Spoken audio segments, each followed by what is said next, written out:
Темениците се појавуваат на скалпот на бебето уште непосредно после раѓањето или најчесто во првите 3 месеци од животот на новороденото. Представуваат едни бели или жолтеникави лушпести наслаги, така наречени крусти, кои се појавуваат на нежната бебешка кожа на скалпот.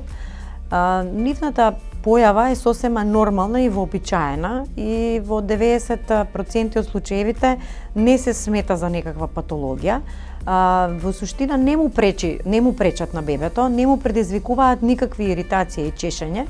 Најчесто ние дерматолозите се шегуваме дека темениците им пречат на мајките, затоа што мајката е секогаш вознемирена кога ќе види било каков тип на осип кај своето новородено, затоа што нормално сакаме, нели, кожата на новороденото да биде идеална.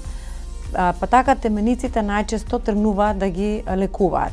Во суштина, понекогаш може да се случи поголемата продукција на себум и на потоа во овој дел од кожата да биде причина за посериозни теменици,